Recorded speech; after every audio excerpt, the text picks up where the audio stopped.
friends on Zoom and here in the room, we can get started. First of all, I appreciate everybody finding their way out on a freezing cold morning and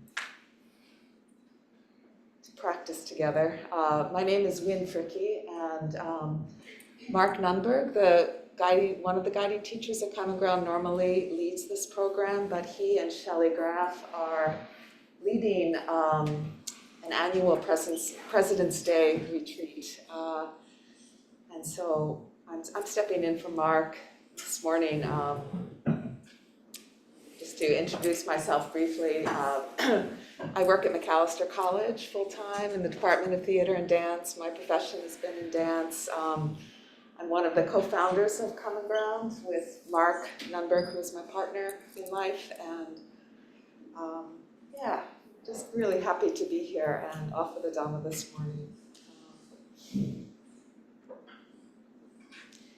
So let's settle in. Let's settle into our bodies and just feel ourselves firmly planted. Feel ourselves supported by the earth.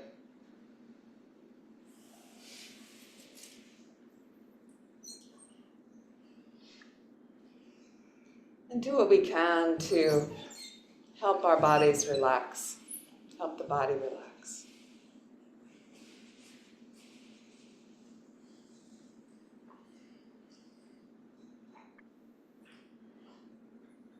There's a sort of subtle releasing into gravity, letting the body relax into its own weight, into its own breath.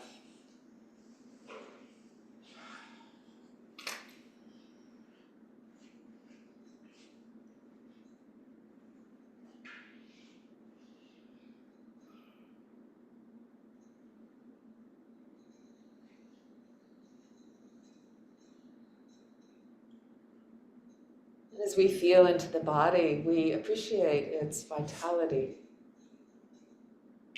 We can sense all kinds of internal movement.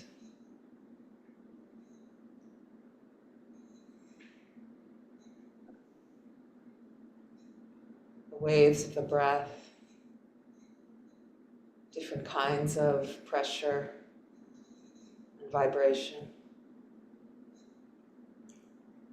Places of softness and hardness.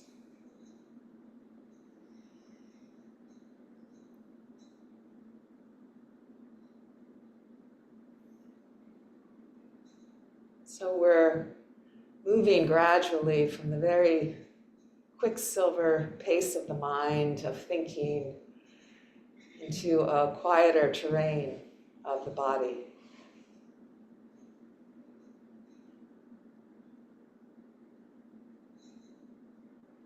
So we have to shift down gear a bit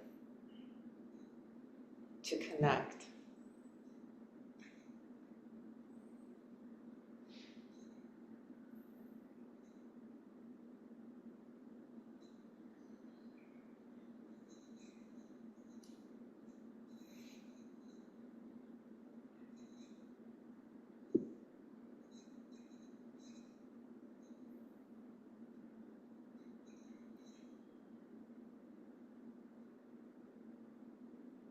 There may be places in your body that are uncomfortable or comfortable.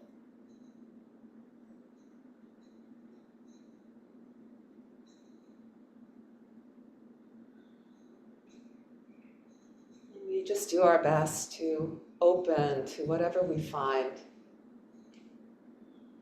and not pre-knowing what we'll find.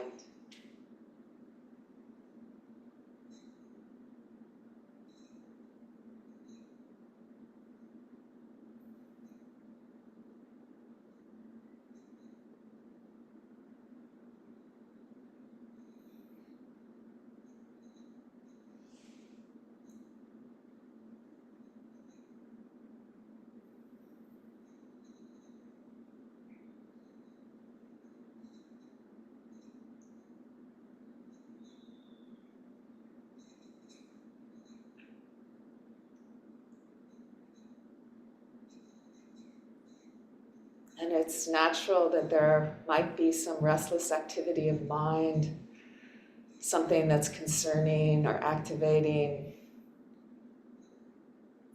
We don't need to suppress that, but we can feel its expression in the body. Just keep coming back. Every ripple in the mind has an expression in the body.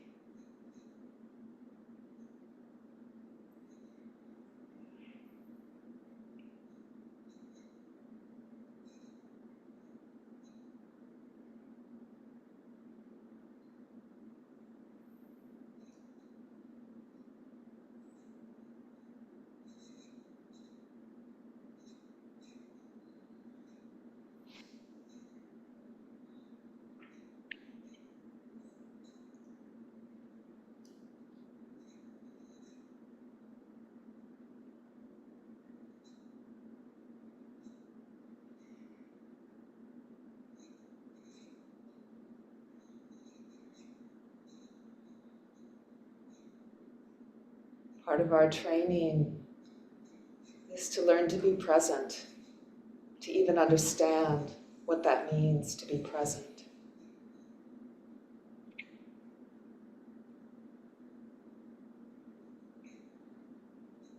Our body, with all its sensations, is always present.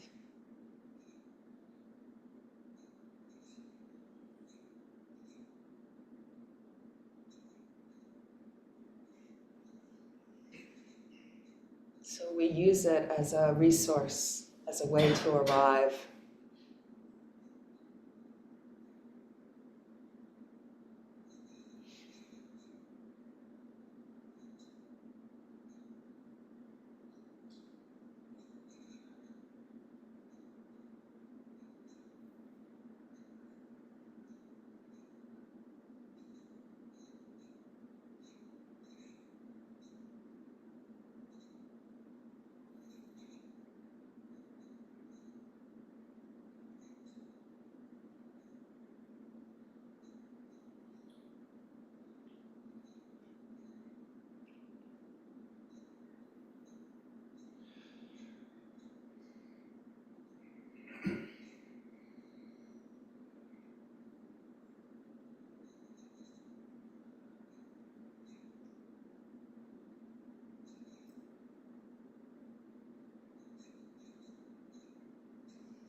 please take a moment to stretch, make yourself comfortable. If you need to stand, that's fine.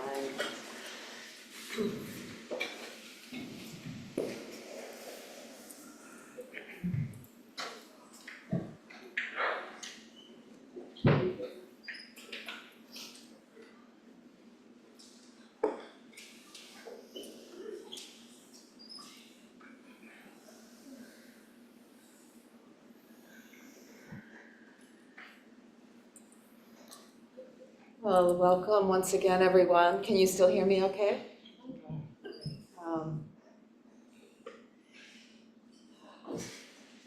Is there anyone here for the first time today at Common Ground? Oh, wow, okay. All old timers, all right. All right, well, I thought today I would talk about ignorance and its unraveling. And the three toxic roots in Buddhism, considered hatred or aversion, what we push away, craving, what we cling to, what we draw toward us, and ignorance. And I feel like, I can really wrap my mind around like working with craving and working with hatred, but how do we work with ignorance? How do we see what we don't see? What is the Buddha? What do you mean by ignorance? So I'm just sharing with you my own edge of understanding here. So in the Buddhist teaching, ignorance is not considered a lack of knowledge or information. It's more an incorrect way of perceiving. It's like a misperceiving of what is actually happening in a moment, a misperception of the nature of reality, a misperception of what we are.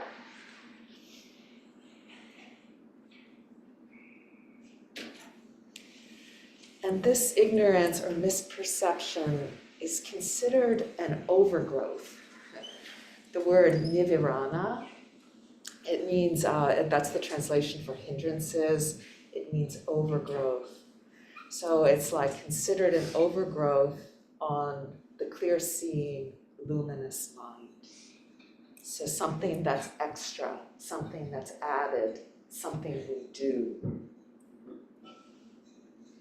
So I find this really, really heartening that wisdom is a matter of unraveling, of undoing, that we don't need to build, right? We need to disentangle. And what we're disentangling are habits of mind based in delusion. So I'll just mention briefly this wheel of samsara, this sort of beautiful, it's both a meditation tool and a kind of depiction of Buddhist cosmology where, it's this, depicts this endless cycle of birth and death, a directionless wandering through successive states of being, lifetime to lifetime, and moment to moment. So it both has this connotation through time, lifetime after lifetime, but also birth and death happening in every moment. So it intersects with kind of timeless and a time-bound quality. So what are the three fundamental misperceptions or misunderstandings? So one is that we take what is impermanent to be permanent. We take what is not self to be self. And we take what is painful to be pleasurable.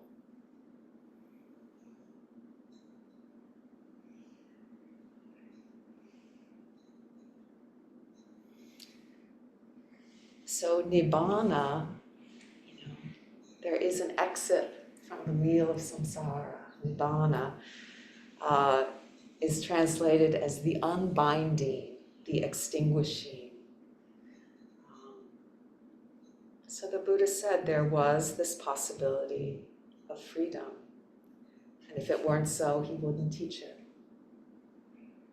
So I'll just read a small excerpt from this Nibbana Sutta called The Unbinding. This is translated by Thanisaro Bhikkhu. So the Buddha is talking to a group of monastics who he discerns are really rapt with his words. They're really attentive. They're really present. So this is the sutta. The Blessed One was instructing, urging, rousing, and encouraging the practitioners with Dhamma talk concerned with unbinding. The practitioners receptive, attentive, focusing their entire awareness, lending an ear, listen to the Dhamma. Then on realizing the significance of that, the Blessed One on that occasion exclaimed, "There is, practitioners, an unborn, an unbecome, an unmade, and unfabricated. If there were not that unborn, unbecome, unmade, unfabricated, there would not be the case that escape from the born, become, made, fabricated would be discerned." I want to talk about this term dukkha, which translates as suffering. If you've been coming around, you've heard this term dukkha. And it has it has the feeling of uneasiness, of unsettledness, of I heard Joseph Goldstein say recently the inevitability of unwanted experience, which is just beautiful. So it's not saying life is suffering. There can be this sort of broad and incorrect translation of dukkha. It's not that. It's not that. But if we can hold this idea of the inevitability of unwanted experience, I think we can all recognize the truth of that. And to break down the word dukkha, du means difficult and ka means space. So a difficult space. And there's the metaphor of an axle of a wheel fitting badly into the hole. And so that the wheel has a bumpy ride because it's ill-fitting. There's a misalignment. And again, this goes back to the misperception. Our perceptions are not accurate. They're misaligned. So with the eradication of the misalignment, we have a smooth ride. So, 3 kinds of dukkha. There are 3 kinds of dukkha that the Buddha broke down. And I think it's really useful. I don't hear this teaching too much, but I think it's useful. The first kind of dukkha is just dukkha said twice, dukkha, dukkha. And this is the kind of dukkha we all can recognize easily. It's the dukkha that comes with being born in a body, where there will inevitably be painful experiences just by being in a body. We all grow old, we all get sick, we all die. And we all are separated from what we cherish. We all will have unwanted experience. We all have mental pain, emotional pain, physical pain. This is the dukkha that's easy to know, easy to recognize. And it's kind of like the places where we might say, no, this is not okay. It's how it is, but we say no. Like that kind of dukkha. And it arises in response to unpleasant feeling, aversion, fear, hatred. And each of the dukkhas gets more subtle and harder to recognize. So the second dukkha that the Buddha talked about is viparinama dukkha. And this is the suffering of change, the suffering of impermanence.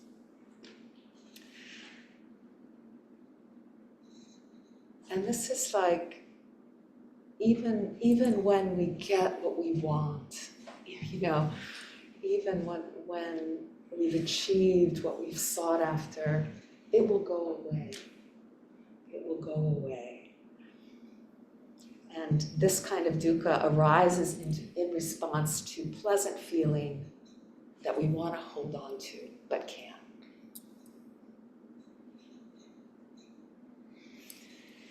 Some years ago, I was on a 5-week meditation retreat in the Mahasi Sayadaw tradition, and I got a really powerful instruction about midway through. This is from one of the teachers there, Sayadaw Vivekananda. He said, Wynn, pay attention to endings, like endings through the day, endings of a meal, ending of a day, ending of a thought in the mind, ending of an emotion. And see also endings in your formal practice. How does a sound end? How does a taste end? How does a feeling in the body end? What does the end of a thought look like? And I found this very powerful and very challenging. I never thought to look at endings. But what this practice made clear to me, in my own subtle way of understanding that it's like, oh, how we pay attention, what we pay attention to shapes our perception. So seeing endings all day long in my formal practice, in my life, it really shifted the mind. And so that was really interesting to me, because we tend to notice beginnings. Maybe there's some survival thing related to that. We notice when things emerge, but we don't notice when things end. So the coming very close to the reality of impermanence, where it isn't an intellectual idea that we all know, of course, but it becomes a lived, felt experience. And then the third and the most subtle dukkha, sankhara dukkha. And Rebecca Bradshaw, she spoke here just Thursday night. She's this wonderful book, Down to Earth Dharma, and she read from it. But she offered a description of the sankhara dukkha that really spoke to me. So I'm just going to share the paragraph that she wrote in this book. She says, the third kind of suffering is even more subtle, more existential. Having taken birth in this world of contingency, we are constantly impacted by the environment in ways largely out of our control. Any experience, whether pleasant, unpleasant, or neutral, is suffering because of the uncontrollable nature of this sense impingement and our continual adjustment to ever new circumstances. Exploring the third kind of suffering is for the brave-hearted, because it requires that we inhabit our vulnerability in this world. Turning towards the nature of uncontrollable sense impingement means recognizing that we can't make ourselves into a separate, independent, safe being. So this points to the teachings on emptiness, right? We are deeply interconnected and out of control. I really loved these words when I read them, because it feels so right. Just even as we sit here, what will land in our ears, the sensations that land in our body, our eyes, this is ongoing. And the vulnerability beneath that, the exposure, and the exhaustion of suppressing vulnerability becomes clear. And Rebecca, she said, this is the hardest one to turn toward, because we don't recognize it. We're always managing our vulnerability. We're always controlling things, which, we have to control. We have to do our best to make ourselves safe, to do what we need to do. But ultimately, it's like there is this possibility of turning toward this third form of dukkha, this sankhara dukkha, this vulnerability.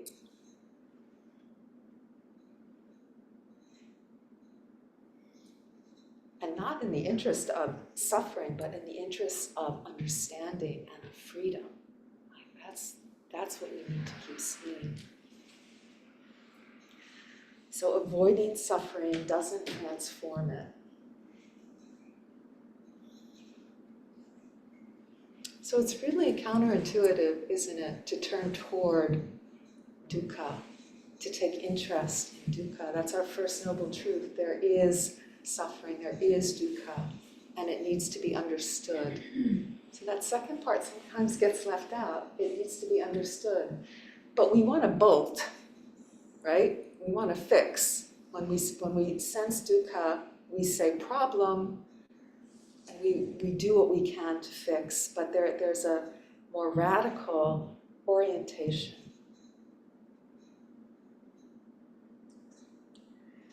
Yeah, I feel like just with the quality of fear, I keep learning this again and again and again. Just like, Wynn, just land. Just land. It's okay. Listen, attend. Ajahn Chah from the Thai forest tradition, he says, in Dhamma practice, we begin with the truth of dukkha, the pervasive unsatisfactoriness of existence. But as soon as we experience this, we lose heart. We don't want to look at it. It is similar to the way we don't like to look at old people, but prefer to look at the young and attractive. Without seeing dukkha, we don't really look into and resolve our problems. We just bear with them or pass them by indifferently.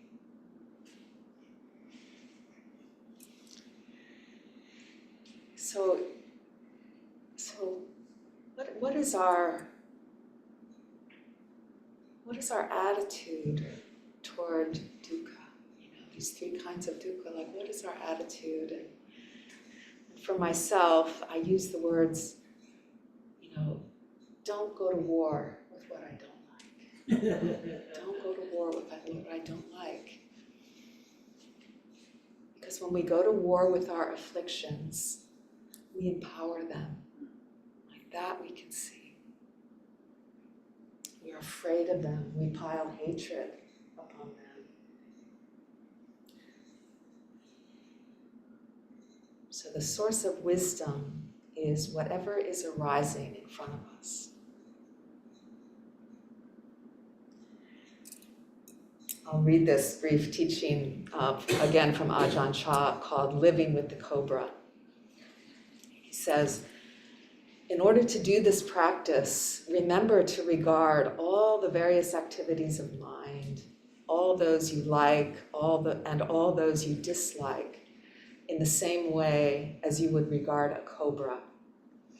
The cobra is an extremely poisonous snake, poisonous enough to cause death if it should bite us. And so also it is with our moods. The moods that we like are poisonous. The moods that we dislike are also poisonous. They prevent our minds from being free and hinder our understanding of the truth as it was taught by the Buddha. Thus, it is necessary to try to maintain our mindfulness throughout the day and night. Whatever you may be doing, be it standing, sitting, lying down, speaking, or whatever you should do, or whatever you should do with mindfulness. When you are able to establish this mindfulness, you'll find that there will arise clear comprehension associated with it. And these two conditions will bring about wisdom.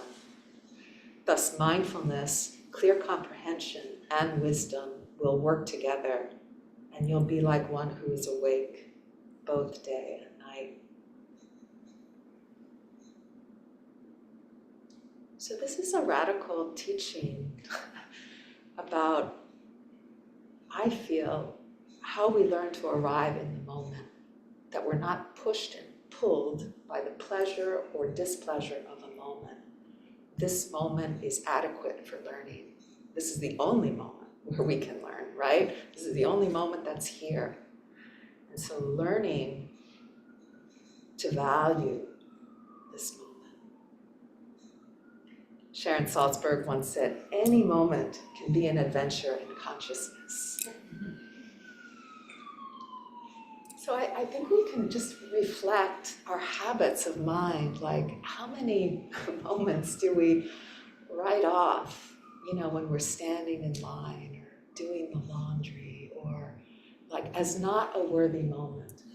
This is not worthy of my heart. This is not worthy of my attention. So this is radical, and it's not how we're conditioned to move through life.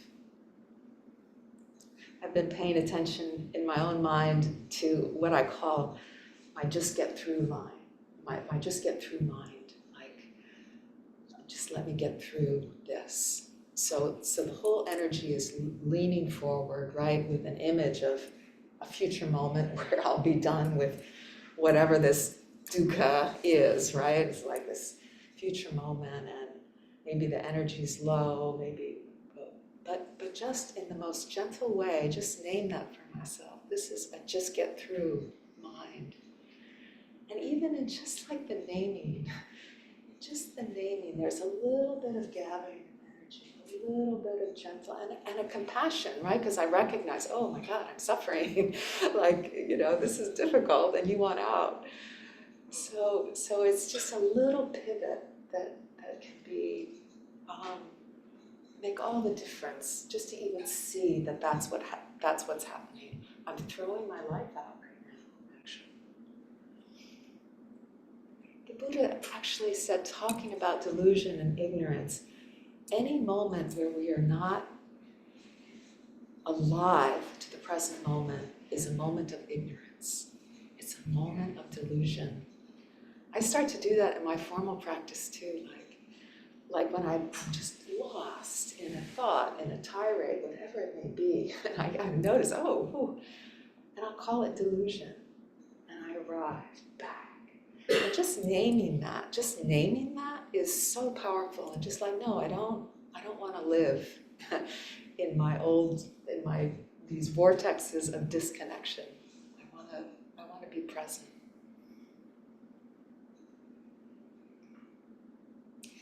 The other really important, powerful piece of this is that with these difficult moments, and they may be difficult mind states, it may be fear, it may be jealousy, it may be pettiness, but whatever it is, boredom, we have to recognize them as just energies, that they're not mine.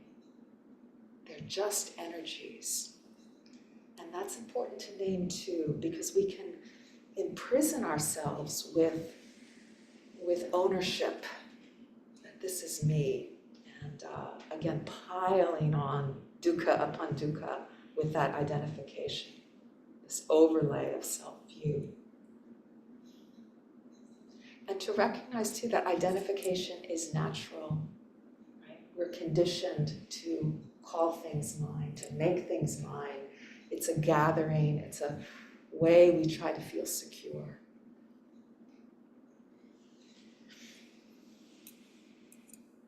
And when the mind gets subtle, we can discern that process.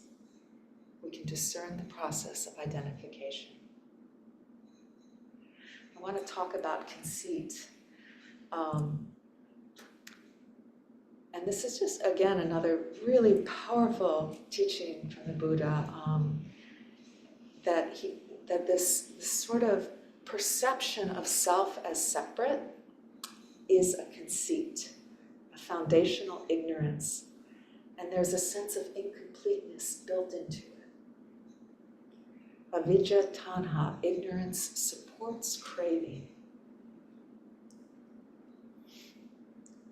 So the Pali word for conceit is mana, and it's created through the comparing mind, the mind which compares, the measuring mind. I'll read the Buddha's words. What is the fetter of conceit? Conceit at the thought, I am the better one. Conceit at the thought, I am as good as they. conceit at the thought, I am lowly. All such sort of conceit, overweening conceitedness, loftiness, haughtiness, flaunting a flag, assumption, desire of the heart for self-advertisement. This is called conceit.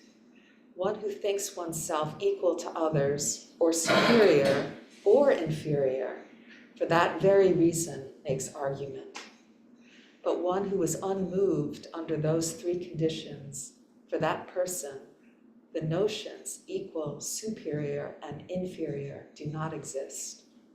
For one who is free from views, there are no ties. For one who is delivered by understanding, there are no follies. But those who grasp after views and philosophical opinions, they wander about in the world, annoying people.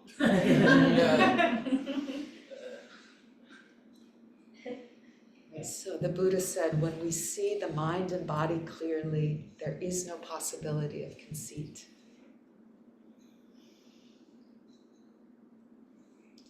But we all build a reference point, right? We build a reference point. And Michelle McDonald, another wonderful senior teacher, she said, and it's a lie. I just love it, how direct. It's a lie. And we support this lie through our thinking. And this can be observed. And I just want to say this quality of mind, manas, the capacity of the mind to measure, to compare, we need a discerning mind, a measuring mind to move through life. But when it's comparing as a function to build the sense of self is where we need to sort of be sensitive to. And comparing that has judgment inside it.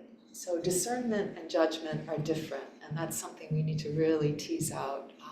We don't need judgment for clarity, for discernment. In fact, judgment obfuscates, whatever that word is, obscures. Yeah, so comparing born out of a need to solidify ourselves. I'll just give an example. I mean, we do this all the time. Just to say that this is a deeply entrenched habit of mine. But last week I was cleaning the house. Mark had been up north and he was coming home after retreat, and I was just sort of feeling, he really is sensitive to the environment, likes it clean. So I'm just really going to do a good scrub down the house, and was really enjoying myself, just feeling like kind of the wholesome feeling of generosity and really happy to make the house really beautiful and clean. And then a thought came up in the mind as I was working, and I thought of an old acquaintance who has a lot of clutter and doesn't value cleaning all that much, right? And I just noticed there was a sense of just like a little shrink wrapping around my sense of self, like the better one, the worst one, you know what I mean? Like it's so subtle, and at first blush, it's satisfying. There's some gratification, you know, but with just feeling into that a little deeper, it's like it's a contraction. It's a contraction of the heart against something that's more wild, that's more open, that's more free. And we can see this again and again. This can be like an object of meditation, how we create a sense of separation through our thinking. And I was glad I saw it, you know, I kind of laughed, I saw it. I went back to cleaning, and a minute later, it crept in again. I am the better one, I'm cleaning. And I just saw it again, and it was just like a little creeper, a little, you know, and I felt, what is that? What is that? And I think it is sort of like, the Buddha said we need to pay attention to gratification, like when things feel gratifying, but also we need to pay attention to sometimes what's more subtle, the danger. So just seeing there's some gratification around the sense of self, like, oh, that's what's happening. I didn't really care about this person's home, but there was something that just wanting to engage in that movement of security.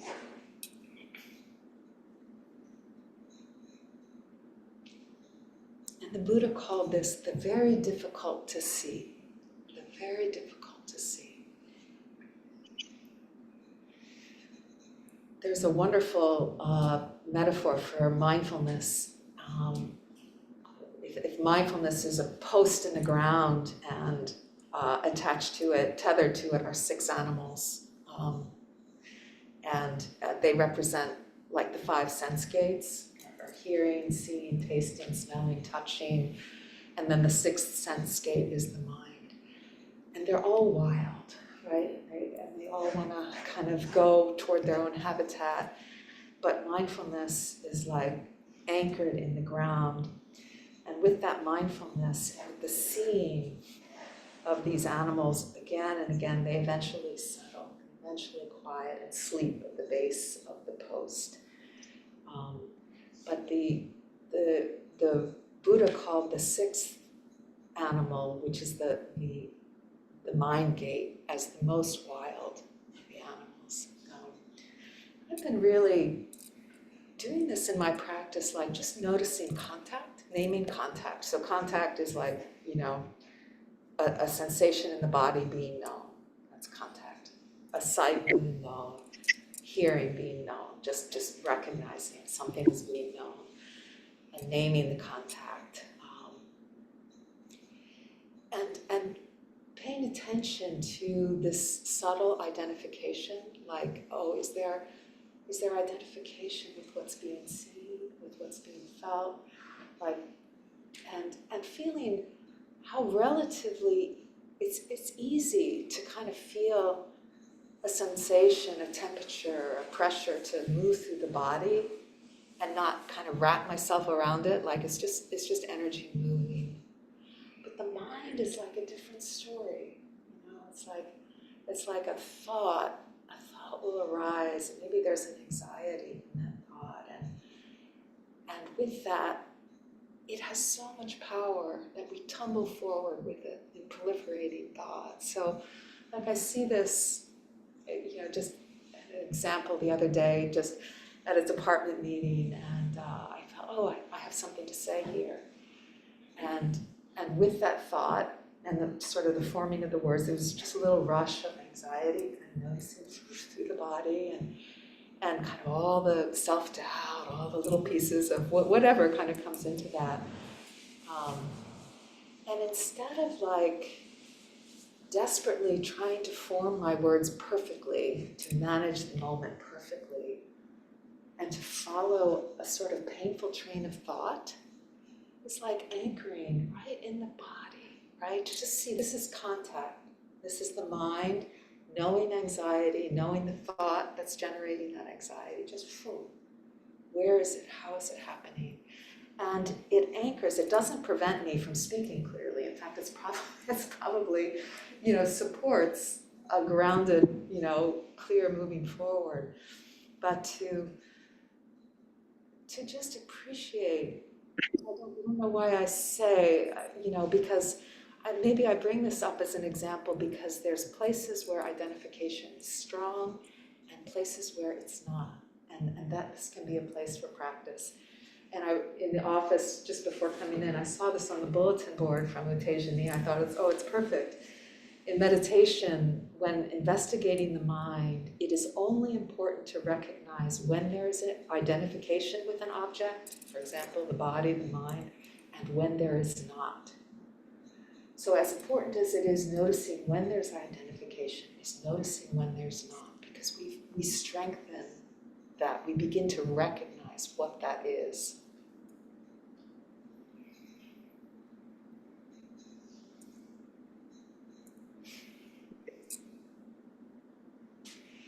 So the Buddha called ignorance, like the ignorance of not knowing is a kind of prison when we don't pay attention to the experience of the body and the experience of the mind. This is ignorance of not knowing.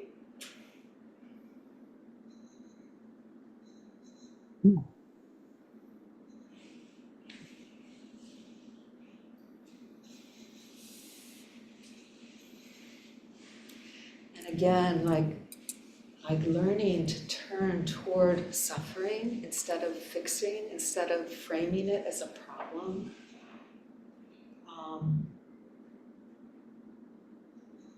Yeah, it's a radical turning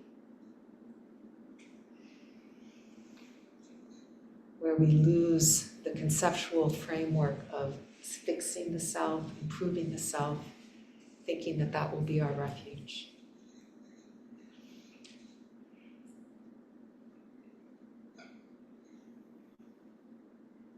This is Ayakema's words.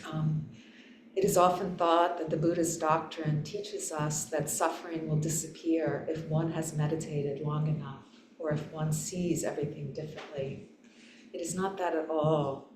Suffering isn't going to go away. The one who suffers is going to go away.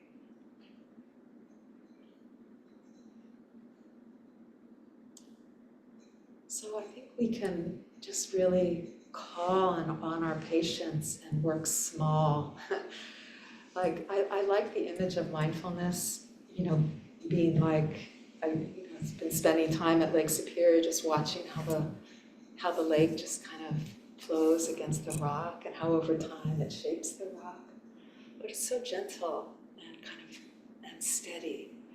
And to have the kind of arrival that's really spacious, it's wide, the body can be soft, and it's just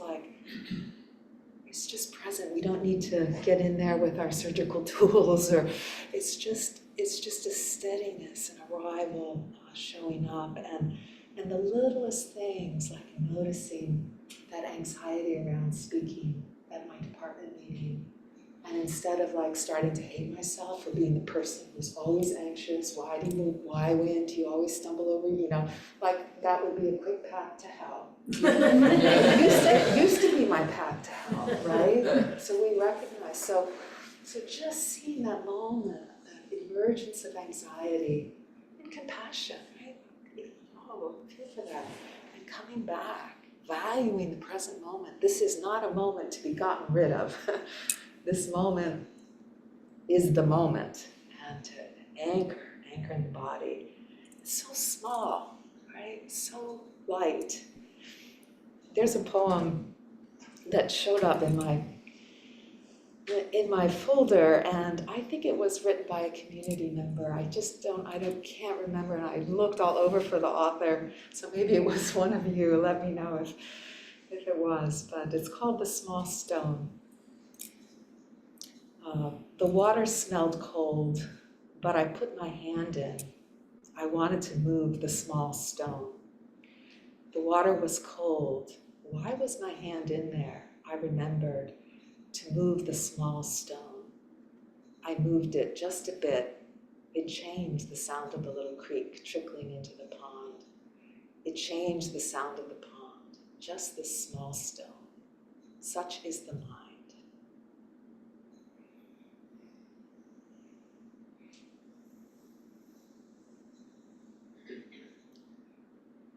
So I don't need a different moment to practice, and I don't need a different mind, right? Tuera Sala, in her talk, she said, in understanding around perception, she said, there is another way to sense into this difficulty. There's another way to sense into this. We don't need to get a different mind.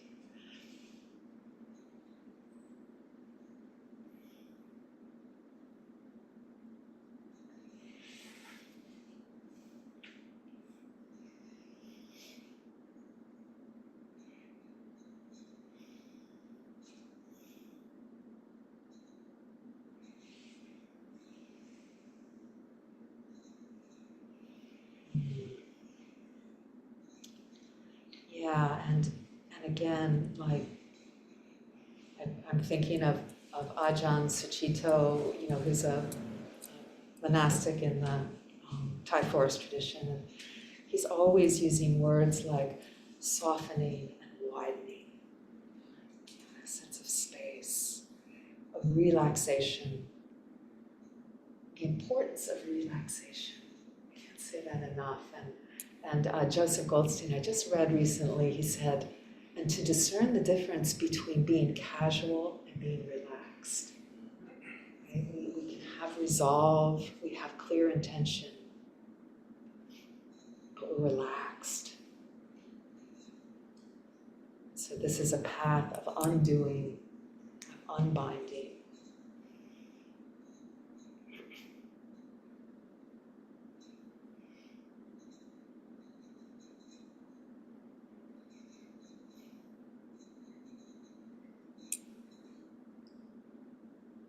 Yeah, and also to really hold ourselves with a good heart, like I will not abandon this being. Like, no matter what, I will not abandon this being. That we think somehow we shouldn't make mistakes. We think somehow we shouldn't be afraid. We think we should be perfect. We think the world should be perfect. With Ajahn Sumedho, I think he said, we're trying to create perfection from what is unstable.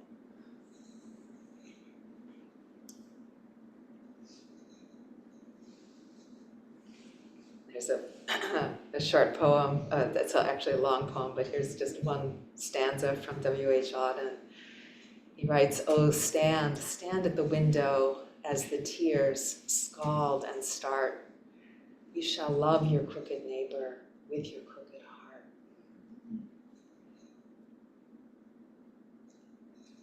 So we show up for ourselves with our crooked heart, right? Like, it's okay. Right, we have 3 minutes left, so I'm going to end with reading 33 synonyms for Nibbana. Just to hearten us,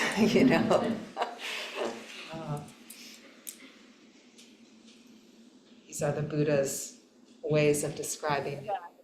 He said, the unconditioned, the destruction of lust, hate, delusion, the uninclined, the taintless, the truth, the other shore, the subtle, the very difficult to see, the unaging, the stable, the undisintegrating, the unmanifest, the unproliferated, the peaceful, the deathless, the sublime, the auspicious, the secure, the destruction of craving, the wonderful, the amazing, the unailing state, the unafflicted, dispassion, purity, freedom, non-attachment, the island, the shelter, the asylum, the refuge, the destination and the path leading to the destination.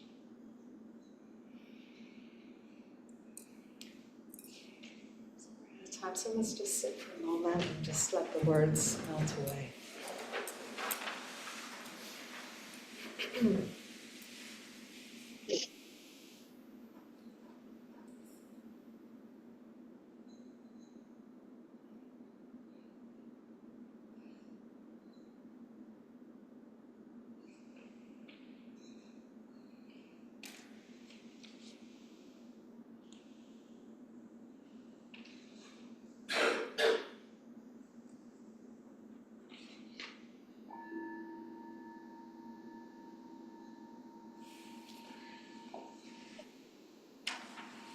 Thanks so much, everybody, for coming.